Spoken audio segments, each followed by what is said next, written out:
Hey, fight fans, welcome back to Carl Perez MMA. Today, we got a recurring guest to the show. He is Mr. Chaos. He is the 9-1 professional mixed martial artist, Mr. Cam Chaos Teague. Cam, what's going on, my friend? How are you doing?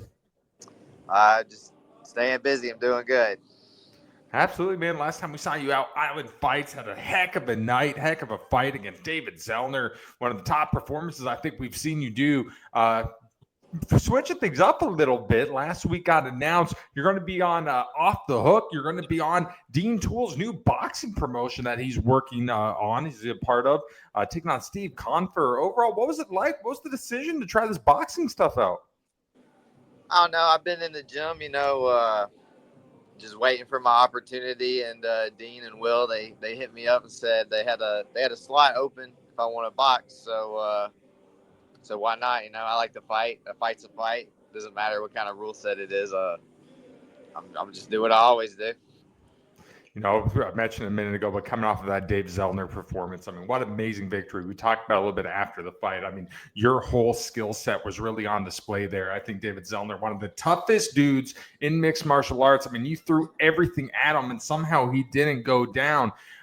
Looking back on it, what are some of the takeaways now? I fought good. Maybe I should have tried to go to the body a bit more with my hands. I teethed him a lot there, but man, I don't know, man. That guy is he goes by the machine or something. Yeah, I'd say he is a machine, man, because most guys would go down with what I hit him with. The output was there. I kind of slowed down in the third, but man, I hit him with everything. I used the whole toolkit, and I don't know, man. I guess some guys you just got outdog them. So. Well, what was the whole performance like, getting to fight in Mississippi, getting to fight near where you live, being one of the hometown guys, fighting in an awesome, cool venue. The place was going absolutely crazy, bunch of rowdy fans. How much did you love that atmosphere? I loved it, man. The Hard Rock was awesome. I thought that was going to be my last Biloxi fight, but, I mean, might be my last MMA fight in Biloxi. Who knows? While I'm waiting for UFC or whatever's up next, maybe get a couple boxing fights in Biloxi or whatever Dean Toole and them put on. I'll probably grab a couple more. Depending on how this one goes this weekend, I'm not a boxer, so we're gonna find out. Did you ever guess? Did you ever think maybe a couple years ago that you would try boxing out? I would say it's more like towards the end of my career kind of thing. Maybe say I got cut from the UFC or something, and I'm like an older guy, just collecting paychecks, taking fights wherever I can, but. I don't know. Maybe it could be like a side gig for me. I know Dana White and them, they got that boxing thing they're starting up. So if I get in UFC, maybe I could do some boxing matches too. It's kind of an interesting thing when you think about, for so long, I feel like mixed martial arts was at the pinnacle of combat sports. We're really starting to see boxing really come around strong right now. I think the influencers had a lot to do with it. You're seeing all these MMA crossovers, all these different promotions, all these big guys who made a name for themselves in the UFC and other big MMA platforms are now trying boxing. What do you think has really gone on with this rebirth? Why are so many MMA guys really interested in this? I think, well, for the MMA guys, it's really just trying to pick up paychecks, I think, towards the end of their careers. But the popularity in boxing is, I think, the influencers doing it. And, they're picking on MMA guys because they ain't fighting the real boxers. But I don't know. There's some MMA guys that can box. They just ain't found the right ones, I don't think. So I think I can box. So we're going to find out. Maybe I'll get up there and get in UFC or whatever. I'll fight KSI or some shit later on. There's no secret with you. If anyone who watches you knows that you just love to fight. You like to stand, you like to bang, you like to have those rock and sock and robot style fights. Being able to do a boxing contest here, having that skill set, knowing you are just throwing your hands, you're either hitting the body, you're hitting the head. Does that excite you? Yeah, less tools, less things to get hit by. It's either a right hand or a left hand. So honestly, it might be a bit easier out there. I ain't got to worry about a guy trying to take me down or kick me or do all these sort of things. I just got to watch the left hand and the right hand. So go out there, move around, and remind myself I can't throw those either. So, from a technical aspect, is there any differences in training camp for this? Obviously, with those 4-ounce MMA gloves, you're putting on a big 12-ounce boxing glove here. Does that affect any of the preparation? Nah. I mean, I'm still training jiu-jitsu, wrestling, the regular things because I'm an MMA fighter at the end of the day. This boxing, like I said, it's just something to do. Something to keep me out in front of a crowd because I don't want to sit for like, months and doing nothing, just waiting on like, oh, you might get called or you might be on the contender series. Just hang tight. You picked up 2 wins. You did what they asked. So I'm just looking for things to do. I would do kickboxing too, probably. Maybe even some dirty boxing if it comes around. I don't know. The past year has been a crazy one for you. Obviously, we got to see you on the Dana White Contender Series. You've been killing it on the regional scene. You also, a lot of big moves for you, personally as a fighter, moving gyms, doing a lot of training now at D'Iberville with Brandon Davis and Belcher and those boys. Do you finally feel like you have a good system in place? Do you think you found a home with where you're at now? I do. I do. I got everything I need right here. I added some people, subtracted some people, did everything I needed to do after I lost my fight, and I think it's shown my last 2 fights, especially my last fight. That's a different fighter, my last fight than that fight on the Contender Series. I would probably smoke the guy that fought on the Contender Series, my guy, or myself, should I say? Vallejo's he's tough. I'll have to get him back later down the road or something. But like if you matched me up against me, then I was smoking too on the Contender Series. So.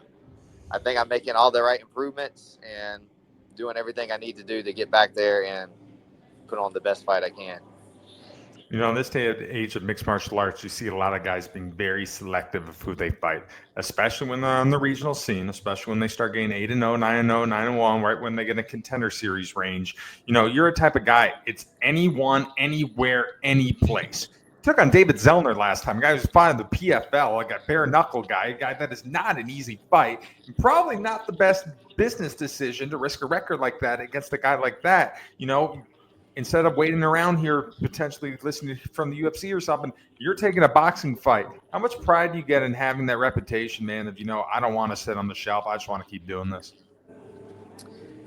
I take a lot of pride in it because, at the end of the day, I always just tell myself, like, if I can't beat these guys anyways, then what's the point of going to the UFC or the Contender Series or whatever? If I can't beat these tough regional guys that nobody wants to fight or whatever, then I mean, when you're in the UFC, you don't get to pick, bro. They say, hey, you fight this guy, and if that guy eats you alive, you lose 2 fights, they throw you back out here. So I just think that taking these fights and doing stuff like this boxing fight and stuff, which I mean, the guy in boxing might not be the best in the world or anything, but he is a boxer. I'm not, and we're gonna figure it out as it goes. But if you can't beat these guys on the regional scene, what's the point?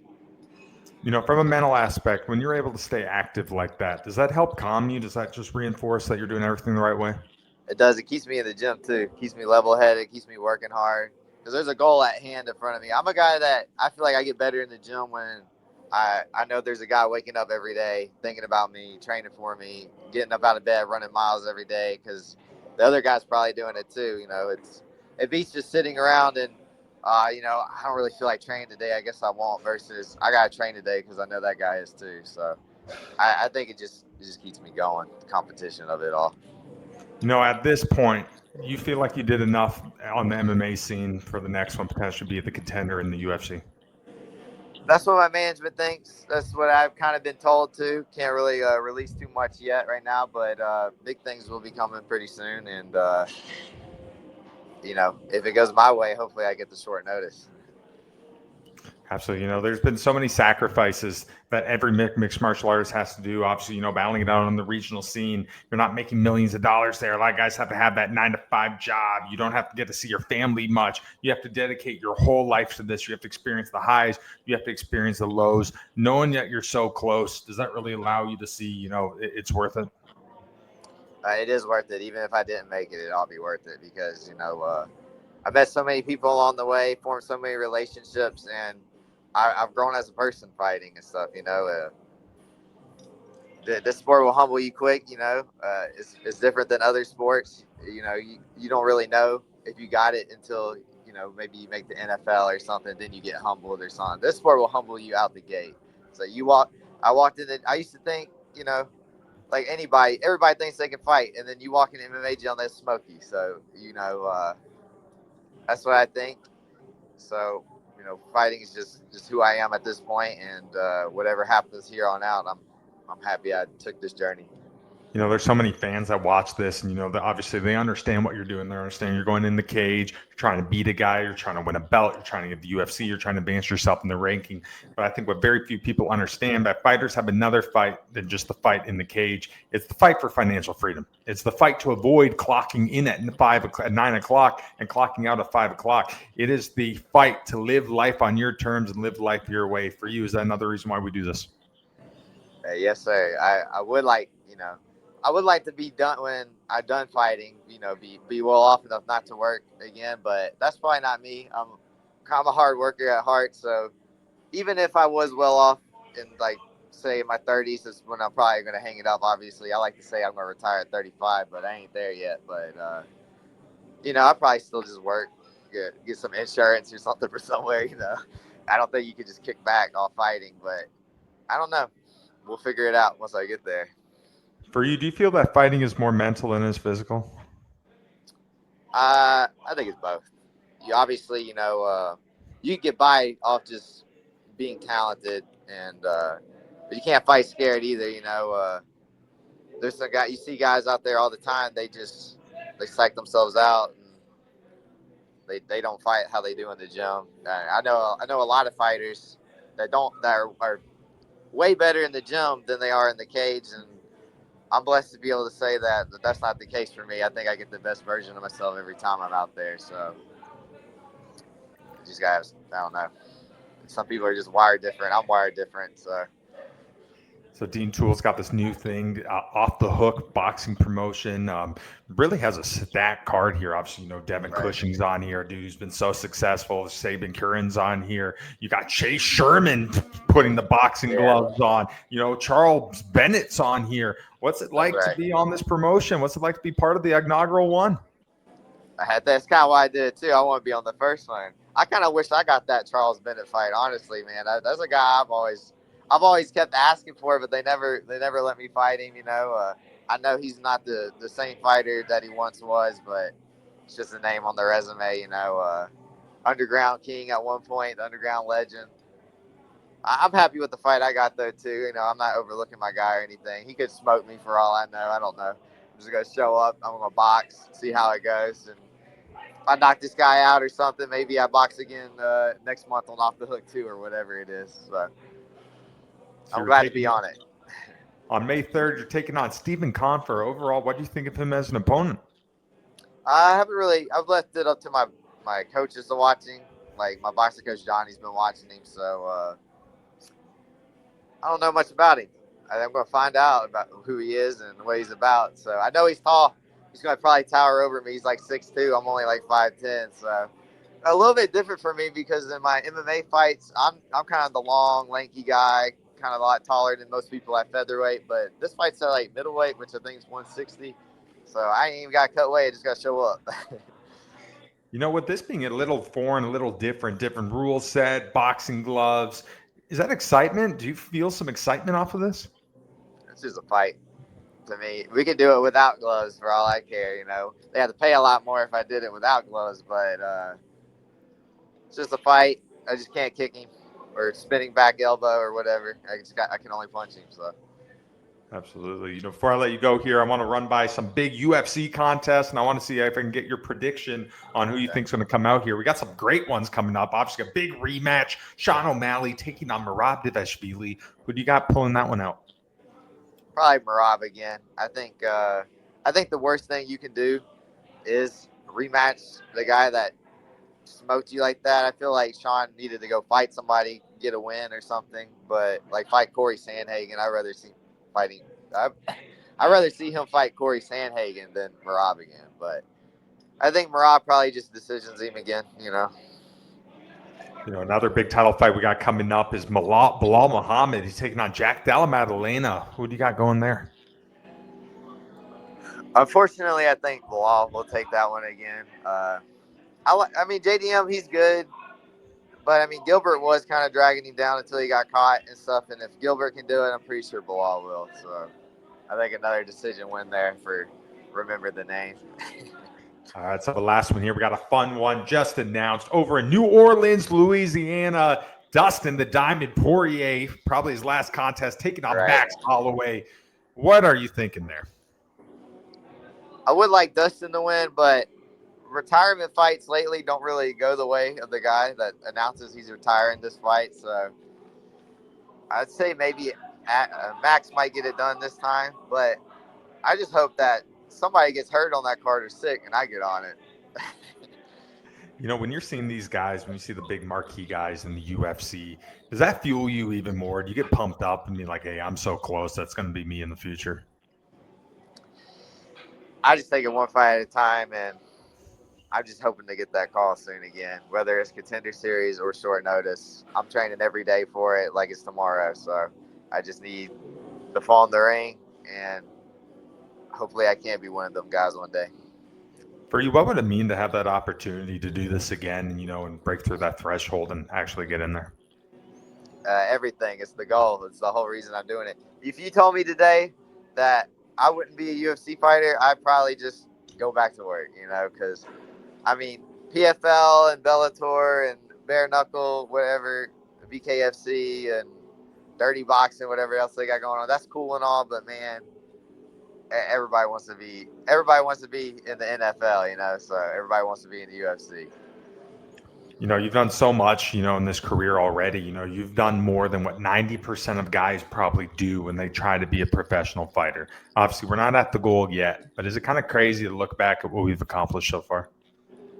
Yeah, like I said, my when I won my last fight, man, I lost 2 fights in a row before I went pro, and then I went on this crazy win streak, and I beat some tough guys. I beat some UFC vets and just some dude from Mobile, Alabama, out of a small gym at the time, and being able to do what I have is really just a testament of who I am and how much hard work I put in, and the people around me. Man, we got real talent down here, and I just want to be the face for us again. And we need somebody in the UFC, and I'm ready to be that guy. Is it kind of crazy now that, you know, fighters from that area, especially some of the younger ones, you know, they're looking at you. They want to be in your position. They're idolizing you. They're trying to mold their game off of you because they know that you're that far. You fought at one of the biggest stages in the world. Is it kind of surreal? It is. I get messages all the time from people that are not even from the area, like from Brazil and stuff, saying like they checked me out after I lost my contenders or whatever, and they watched my last fight against Zellner. They watched me fight Austin. They're like, man, dude, we can't wait to see a guy like you in the UFC because I mean, a lot of the cards ain't been crazy exciting lately. Last card was pretty good, but before that, there was like four cards in a row. Nobody got fight of the night, and that's one thing with me. You're gonna get that every time. Unless you put me out early, I'm gonna come and we're gonna put on the show regardless of who I'm fighting, what your fight style is. You might throw only 10 punches around. I'll make you throw more than that. So, I'm just ready for the opportunity again. Absolutely. All right, Cam, last question for me, my friend. In a perfect world, what is the outcome May 3rd when you make your boxing debut at Off the Hook #1 against Stephen Confer? I look like I belong, and I look like a real professional boxer. There you go. Well, ladies and gentlemen, that's it for us tonight. That is Mr. Chaos. He's Mr. Cam Teague. Cam, thank you so much, man. Good luck to you, and looking forward to what's on. This should be interesting. Yeah, me too. Thanks for watching, Fight fans.